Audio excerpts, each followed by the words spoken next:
Welcome back, everyone. Twice now, we have focused on Benue APC crisis. The embattled chairman, Comrade Austin Agada, has been on the program to tell us his own side of the story, how he has done everything he could to pacify the governor and mend fences. We also had Comrade Dominic Alancha on the program because we wanted a neutral perspective to this crisis. Was it really neutral? But of course, we must balance that conversation. So tonight, let's hear from the governor's side. Joining us virtually is Solomon Lopez, is the technical advisor to Benue State Governor on media, publicity and strategic communication. Good evening to you, Mr. Lopez. Thank you so much for joining us this evening on Politics Tonight. Thank you. Mr. Lopez, can you hear me? All right. I can hear you very loud and clear if you can hear me. All right. So let's kick off this conversation from where we stopped on Monday, because we talked about before we talk about the developments of the states. From my conversation with Comrade Alancha and Honorable Agada, it looked like there is a distinct factionalization in the party, allegedly spearheaded by Governor Hyacinth Alia. First, I would like you to speak to whether or not there is a supremacy battle that has lasted for a year between Governor Alia and Senator George Akume. Let's start from there.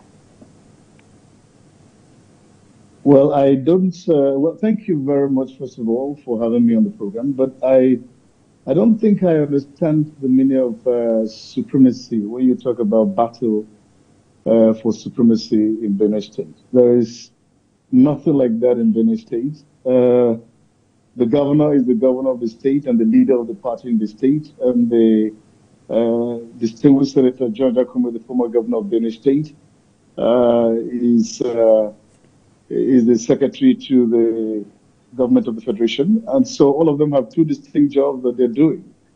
And so I don't know what you mean by supremacy, fight for supremacy in the state. There is no fight, there is no disagreement between who is where. The governor, as in every state of the federation, leads the party in the state. He's the governor of the state. Once upon a time, distinguished Senator George Akume was the governor of the state and the leader of the party in the state. And now batons have been handed over and handed down. Right now, we have His Excellency Reverend Father Dr. Hyacinth Alia, who is the governor of Benue State and the leader of the state. So there is no controversy, there is no fight, there is no disagreement. Whoever is disagreeing with that has his own self to talk to and maybe blame. I don't know whatever word to use, but there's no fight, there's no controversy. There's no contradiction here. And so the governor is the governor of the state and the leader of the party in the state. And His Excellency Senator George Akume is an elder statesman, a stakeholder in the party, and the secretary to the government of the federation. These are two distinct roles, and there is no fight in the state over them. Anybody who is fighting over that does not understand what the constitution of the party says. All right, thank you for that clarification, because before now, those on the side of Senator George Akume have been saying that the governor is trying to take over the structure that brought him into power, while those on the side of the governor have been saying or alleging that Senator George Akume is trying to control the governor. But now that you've also clarified that there is no the supremacy battle many thought is currently happening in Benue State is not there. So why is Governor Alia at loggerheads with Comrade Austin Agada? Because from the report I have, the governor and Austin Agada used to be very close. They used to wine and dine together to show how cordial and respectful the relationship was. At what point did this acrimony start? Because to date, some members of the APC say the suspension of Austin Agada is illegal. What executives say they were lured to the government house, offered money to accept the suspension of the chairman. So tell us, what exactly happened? Well, thank you very much for that question and for giving me this opportunity to clarify that. The governor is not at loggerheads with anybody. He's not fighting anyone. He's not in disagreement with anybody. He is not in bad blood with anyone at all. Now, if former chairman of the party, Austin Agada, feels aggrieved and is going about telling the stories that is not in good terms with His Excellency, well, that is his own problem. He is the one that is not in good terms with His Excellency and not the other way around, because His Excellency holds nothing against him. Now, earlier in the year, particularly this year in February, due process was followed when the ward of the former chairman suspended him from the party. And once you're suspended by your ward, your local government must ratify, which is exactly what happened. Now, when the local government ratified, I must explain this clearly to you. In the state, you have the state working committee and the state executive committee. So when the state working committee, the state working committee sees to the day-to-day running of the party, why the state executive committee is the one that usually gives the state working committee the working terms and conditions on how to go about running the party in the state. And so when that suspension happened, they had to bring it to the state working committee, which is the highest body in the state. And by reason of the constitution, the executive governor of the state is the chairman. He presides over that meeting. And so the only problem Agada can say he has with the governor is the governor presided over the meeting that looked into his suspension and declared that by reason of this crisis, we have to step in immediately. And of course, we cannot allow any vacuum in a party leadership. So the state executive committee agreed that according to the constitution, which is actually Article 17(6), it says if anybody where a vote of no confidence is passed on a member, someone should be picked to replace that person, and which is exactly what happened. So it was the state executive committee that picked the Benjamin Omakolo to lead the party, so that there would not be vacuum. And they picked him on the basis that he and Agada comes from the same zone. They come from the same place. And so they don't have to disenfranchise that zone where the former chairman comes from. And so that's the reason why they picked him. He was a welfare secretary, and he was picked to replace him, to stand in for him until such a time when the National Convention of Congress decides otherwise. And so that was done according to the Constitution. And the only grudge that Agada will have against the governor is because he was the presiding officer at the point. He did nothing against him. He didn't wrong him. He didn't do anything to offend him. So while he would say he's a loggerhead with His Excellency my governor, I have no idea what it is that has caused that, because all the governor did was to lead a group, which is the state executive committee, which is supposed to preside and take charge and take decisions in cases like this, which was a suspension by the former chairman, by his ward, not by the state, by his ward. And this was ratified by his local government. All right, let's stay on this, because many of us are very surprised that the NWC turned around to sack the Agada-led state executives, because I remember the last directive from Abuja was that all ongoing cases filed in the name of the party or associated with matters concerning the party and involving party members must be discontinued and withdrawn from court. And Comrade Agada claimed he did as the NWC directed. So let's lay bare this particular conversation. Did the governor do as directed by the party's National Working Committee?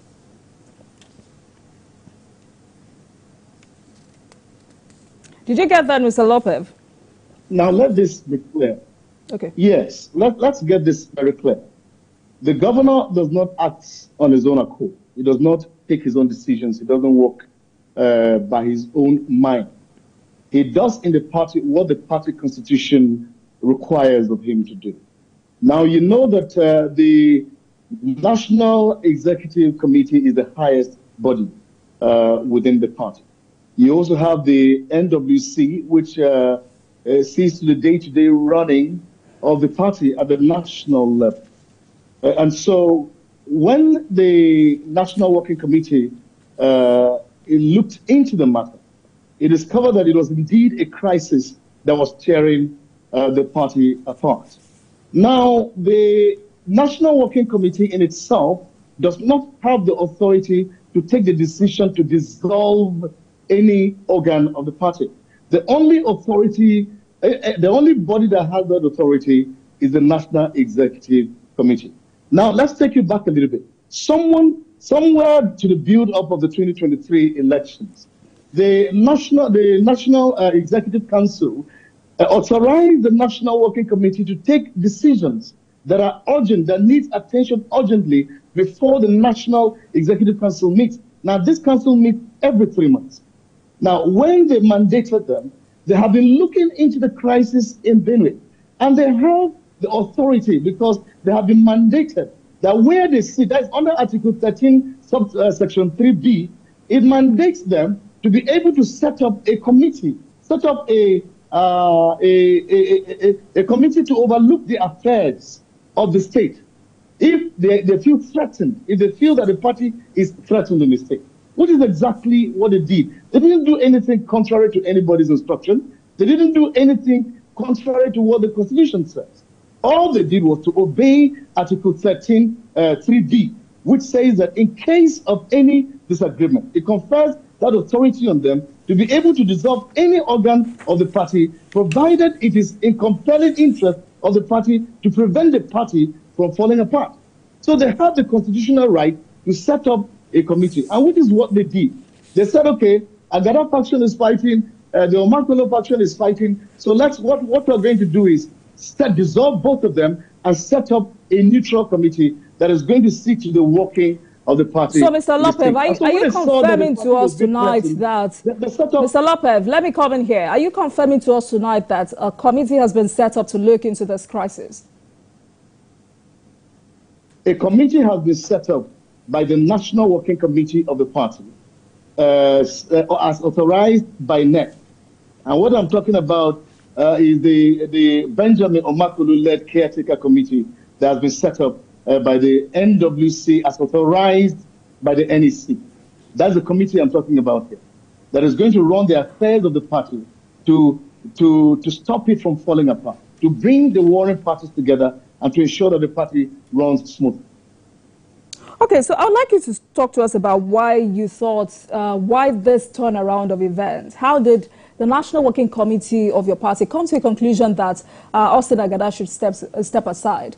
I mean, did they consider how powerful the governor is compared to a state chairman? Did they consider the consequence of the governor defecting, as speculated by some members of the party, compared to Austin Agada, who has no choice but to stay in the party because his political father is still there? Or indeed, this 6 months is for the NWC to investigate several petitions against both parties?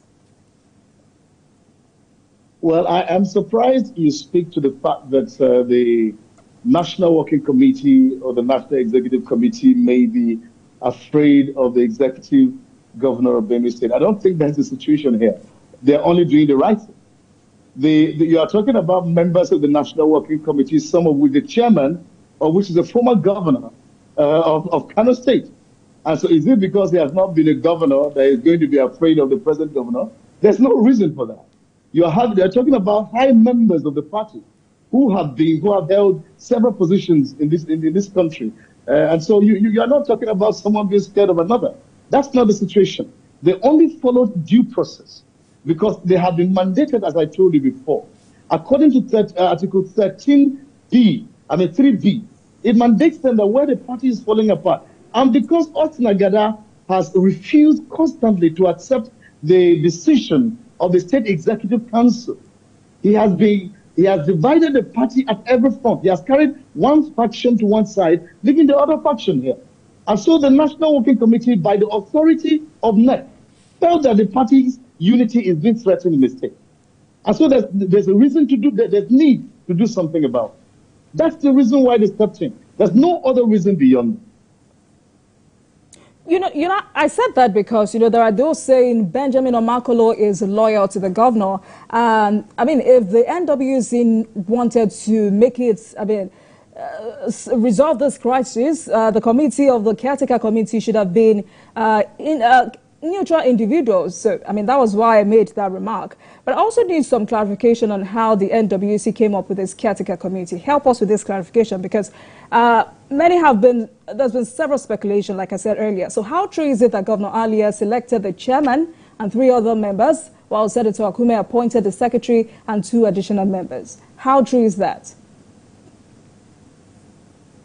Well, I wasn't part of the selection process because I'm not part of the National Working Committee.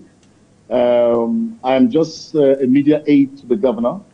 And the information came to us that this is the decision that was taken.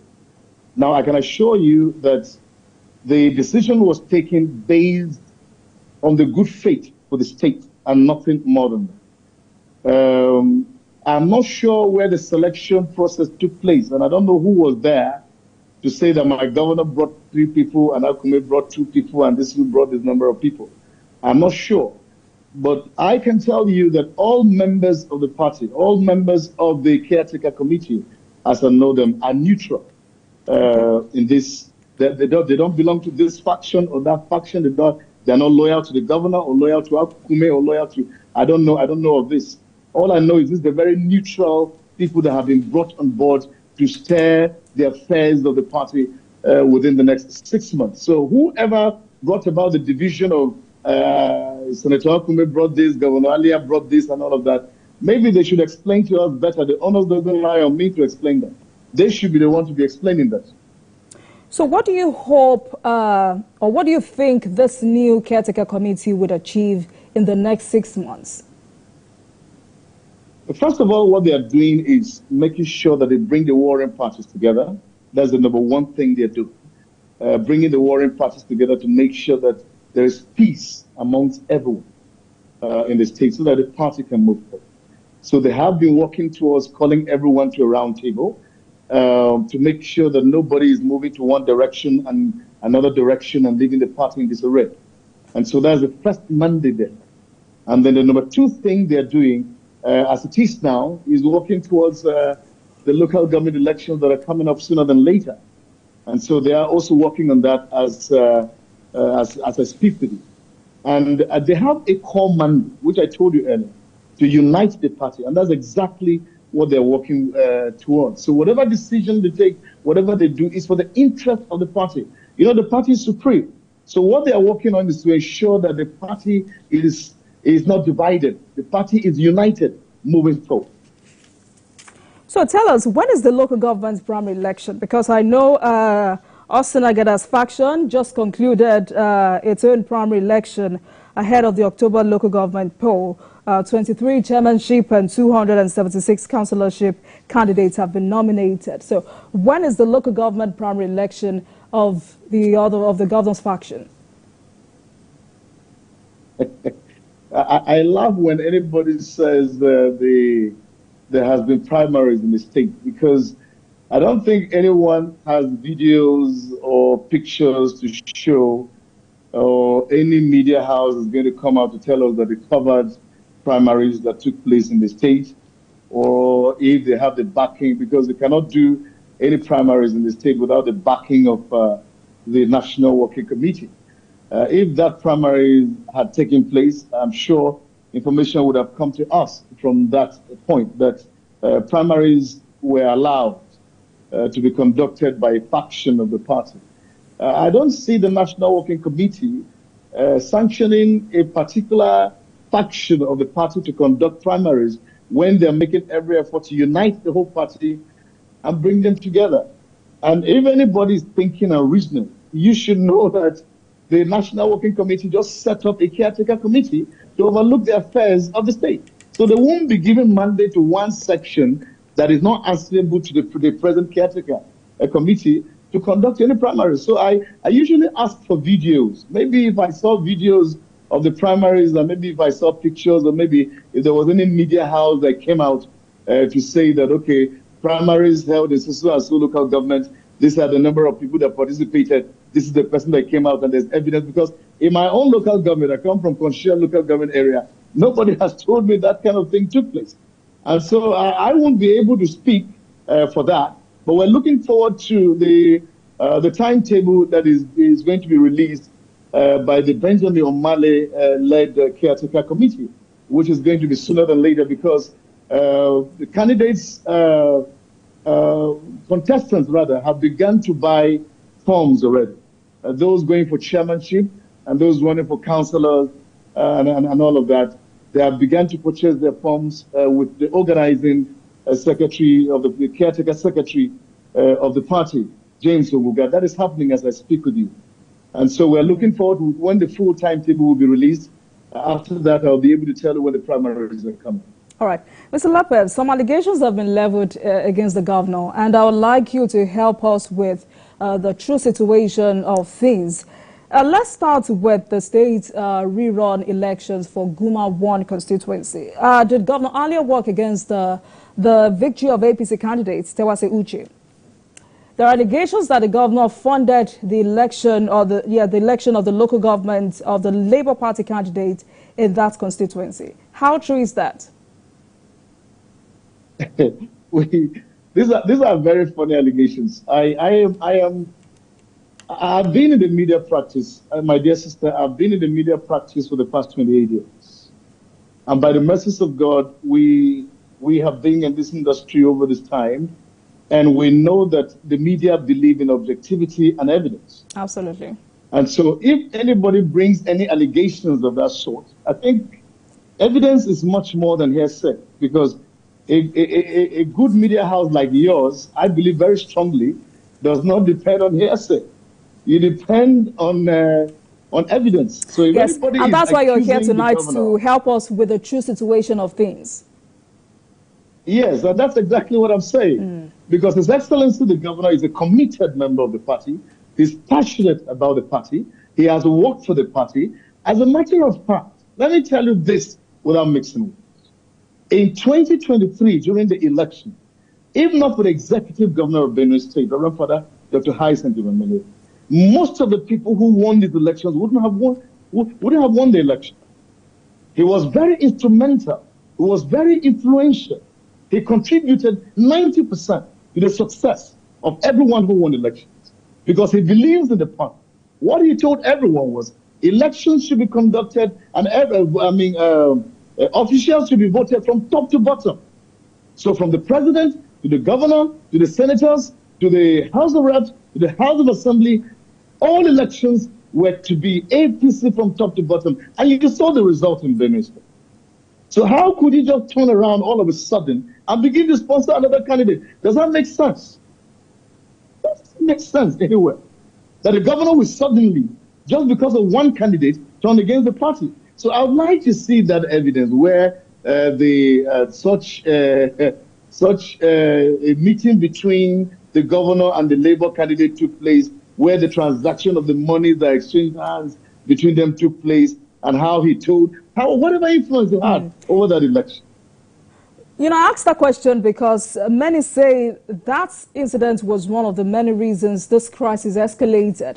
The accusation was from those within the party is that the governor supported and went as far as funding the election of the LP candidates. There was also a confirmation by the Benue State National Assembly caucus. There was a statement released by the caucus saying they were in receipt of credible intelligence about high-tension forces within the party, which should have originally added efforts to support the labor of original APC men and women, led by their member, Honorable Dixon Tegia, but rather deployed the resources of the party and the collective patrimony of the people to fight the people and sabotage their genuine labor. So that was why I needed to ask that question, so you could give us the true situation of things. But they also say since Governor Alia took over the affairs of the states, there has been nothing to show for it, despite increased FAC allocation. How do you react to this statement coming from some party members? They are alleging that some of the projects the governor is initiating are not budgeted for. And I remember Comrade Agada mentioned it on Monday. Examples: high-level underpass, the renovation of the Benue State House of Assembly, renovation of the Benue State Secretariat. They said the governor goes into the state account in connivance with the state accountant general and other state officials. Okay, I'm laughing because the accusations are baseless. They are very baseless because, as I keep saying, I believe I cannot throw away my years of experience in journalism that have taught me to look out for evidence and be objective in my reportage and just believe hearsay. I can't throw that to the dust. I can't do that. So if they want me and you to believe, if they say they have evidence now, let them provide the evidence. Do you talk evidence or you provide evidence? You usually provide evidence. So why are you talking evidence? We have credible, what? Okay, bring it now. We want to see the credible. There's no big deal to it. Just bring it, put it on the table. Show us the evidence that it's not manufactured. Let us see the reality of it. And now, on the other hand, I wouldn't want to respond to speculations and hearsay.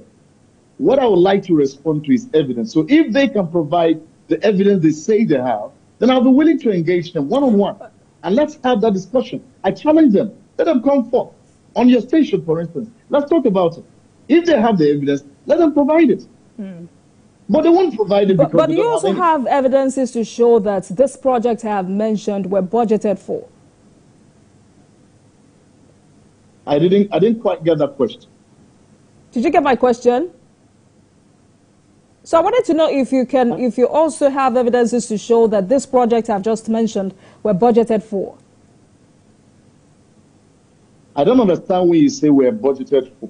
What do you mean when you say that whether the projects are budgeted for?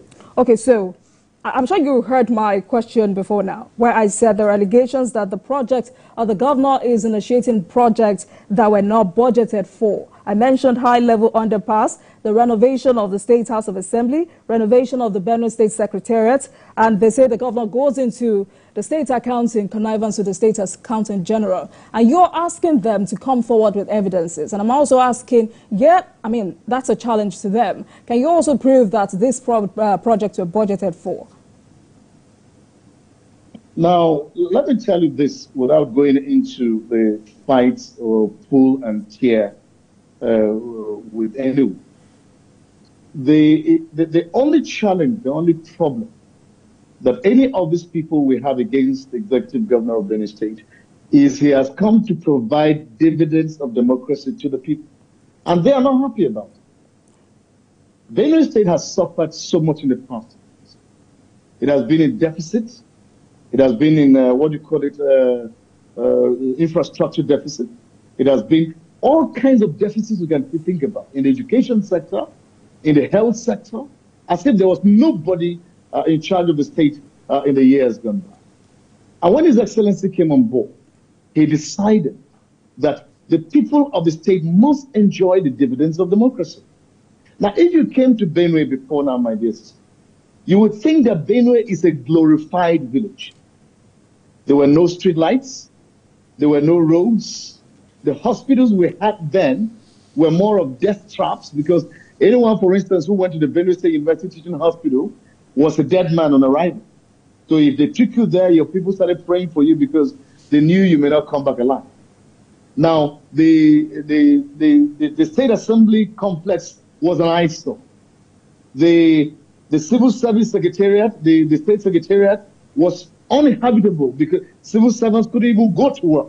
They couldn't sit in those places. I'm not talking about roads because most of the roads in the state were not tarred.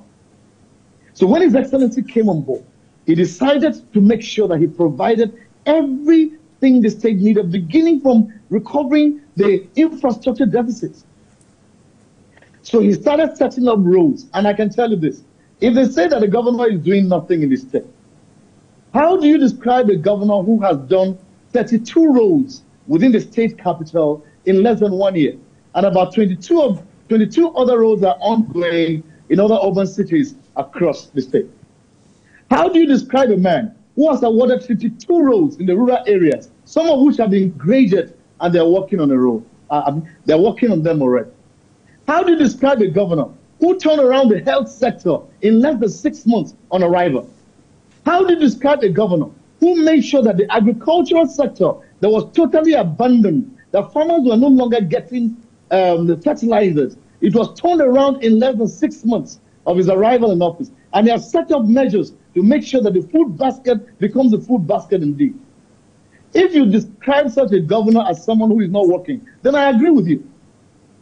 But if such a governor is working, then of course, that's the only reason they're angry.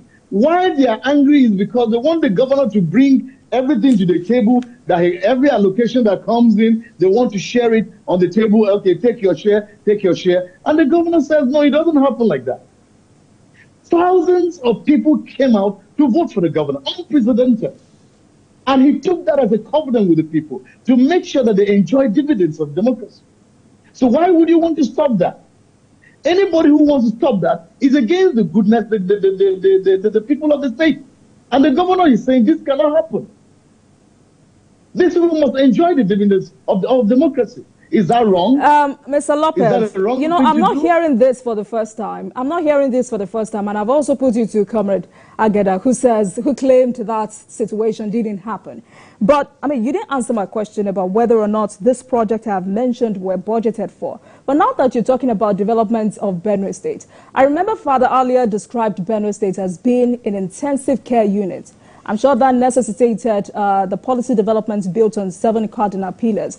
You talk about security, agriculture, rural development, commerce and industry, I mean, human capital and social development. Infrastructure was also part of it. Political and economic governance. So how has it fared so far in these areas? Well, His Excellency has done much more than any other person has worked in the past 1 year and few months. If I were to grade him, if I were allowed to rate him, I would give him 200 over 100. The marks he has scored is far above even the set marks. They say if you want to see, usually the first year in office is the litmus test for any government that wants to perform. And everything I'm telling you here that the governor has done, grading and hiring and making sure that he provided roads in the urban areas were done within 1 year of his stay in office. His Excellency has gone beyond 50% of his promises to the people. And I wish you had time, because I can run through this over and over and over without getting tired. And when you wake up in the morning, for instance, let me give you this scenario. Before His Excellency came on board, he promised the people that he was going to take care of them. The civil servants were going to be taken care of. The pensioners were going to be paid. And everyone who works and deserves their wages, because a worker deserves his wages. And so he was not going to deprive anyone. As I tell you, from inception until now, no month has been owed any civil servant. That's number one. Number two, all pensioners are receiving their pay as at when due. Arrears are being paid. Even those that were being owed by the other government, he had nothing to do with it. But he came just last month, he sent in 3 months of arrears to workers and to pensioners. Everyone is excited in the state of it. His Excellency, as I told you, went into, if you come to Benue now, you think is a site. He has turned it into a construction site. All right. Everywhere you turn. As a matter of fact, if you leave your home, you need to mark your street very well, because maybe if you come back in the evening, you may not recognize that street again.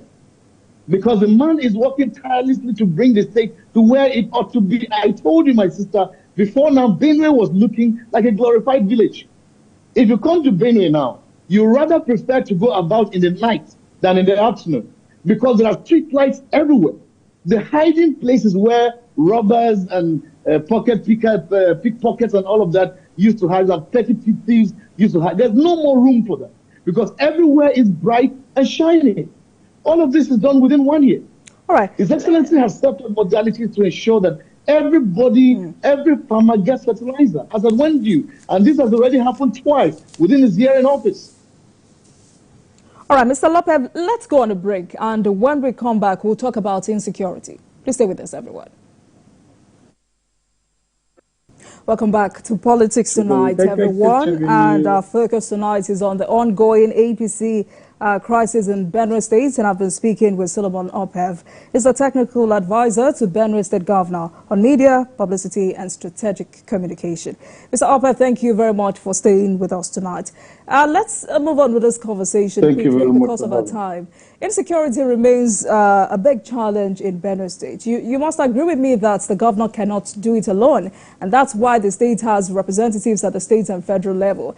And the sentiment out there is that since the governor assumed office last year, the leaders of different political parties in the state are more focused on fighting a supremacy battle than joining hands to tackle their common enemies who are determined to wipe out the indigenous population. I mean, according to reports, about 2,600 persons, mostly women and children, were killed following attacks on 50 communities in the state between January 2023 and February 2024.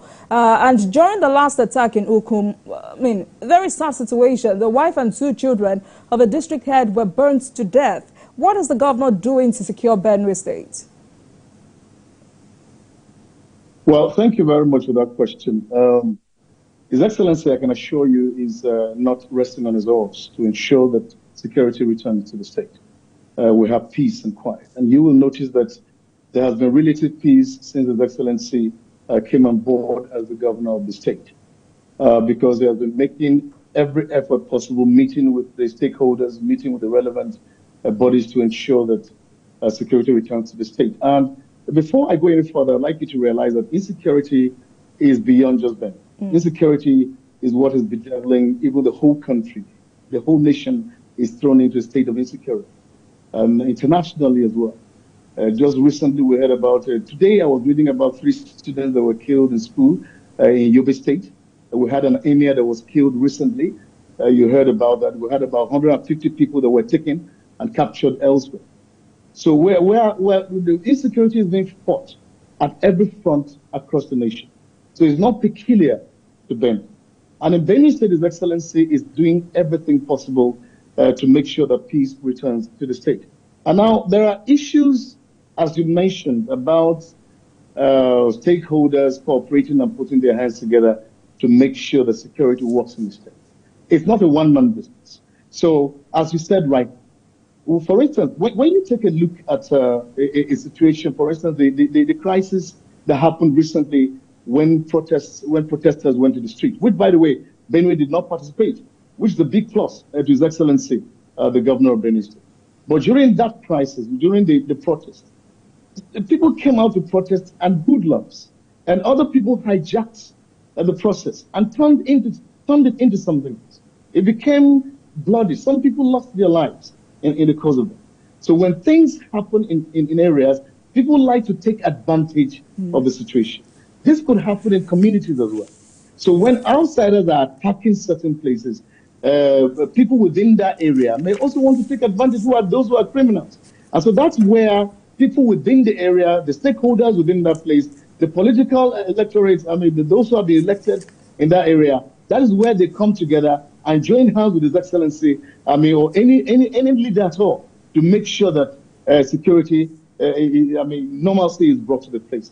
In Benue State, the elected members of the State Assembly, the chairman, our leaders at the local level, our chiefs, our local chiefs, everybody has been contributing their quota and ensuring that security is brought back to the state. Now, what His Excellency does not do is he does not talk security.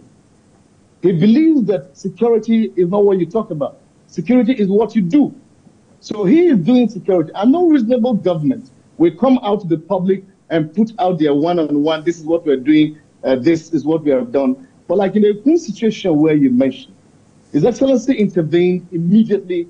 The last killings took place. All right. And a committee was set up and is looking into that. Vehicles have been purchased for the security agents in that area, and they are going to every nook and cranny to make sure that they fish out perpetrators. And everyone who is held responsible, who is held accountable, everyone who is found wanting will be brought to book. All right, Mr. Opeb, let's talk about Sankara. And again, I would like to hear from you directly the true situation of this. There is a speculation, or rather there is speculation about a pact between the governor and militias in Sankara, and that the governor failed to keep his promise of bringing them back from the bush. And that is the major reason for the killings in the Sankara area, that the governor makes such a promise. Let me say this to you. The insecurity in Benue State predates this administration. This situation started about 12 years. So. before we came on board. And when His Excellency came on board, he extended an olive leaf to everyone who was living in the bushes to say, please come out and join me. Let's fix the state. It was not a hidden thing. That was said publicly for everyone to hear. And he gave them a timeline. He didn't go into any contract with anyone. All he did was, if you're in the bushes and you're the one causing insecurity in these regions, please kindly come out, drop your weapons, and let's have peace in our region so that we can develop our state. That's exactly what he said to them. So he kept calling out to all of them, one after the other. He kept reaching out to them time after time. Until this last incident that happened, he told them, well, time is up. If you cannot come out and surrender yourselves and help me to build the state, then of course, we're going to leash on mayhem on you, which is exactly what is going on. And you realize that peace has returned. To these areas. There's relative peace in the state compared to what you had before now. Is the governor aware of the petition against his chief of staff, Paul BM? Are you aware that the former local government chairman of Ukum, that's Gideon Hanongan, who was abducted sometime this year, petitioned the DSS and the police after he was released? Is the governor aware that his chief of staff has been accused of having a hand in the insecurity ravaging Sankara? Has that been investigated? Well, as you saw my title and as you've been referring to me, I'm the technical advisor to the Benue State Governor. Advisor to the Benue State Governor. I talk on matters that concern my governor and no other person. I don't speak for the chief of staff. I don't speak for anything that does not concern my governor. I speak for him and his government. I have no right to speak on behalf of any other person that is in the government, of His Excellency. So I can't come out to tell you whether His Excellency is aware of any petition and all of that. I don't speak for the chief of staff. I speak for the government. All right. Many expected that the governor would have, investigated that matter because he's indeed the chief of staff. But let me thank you so much for coming on the program tonight, Solomon Lopez. I really hope to have you back on the program, and I sincerely hope that peace returns to Benue State so the governor can focus on delivering the good dividends of democracy to the people of Benue State. Thank you so much for joining us this evening, Solomon Lopez, technical advisor to the Benue State governor on media, publicity, and strategic communication. Thank you so much for joining us this evening. Thank you. Thank you for having me. And thank you so much for watching, everyone. But you can watch the repeat broadcast of this episode at midnight. Get in touch with us on our social media handles, Facebook, Instagram, and X at TVC News NG and at Olajumoke WO using the hashtag Politics Tonight. We're also on YouTube at youtube.com/TVC News Nigeria. I am Olajumoke Olatunji. Good night, everyone.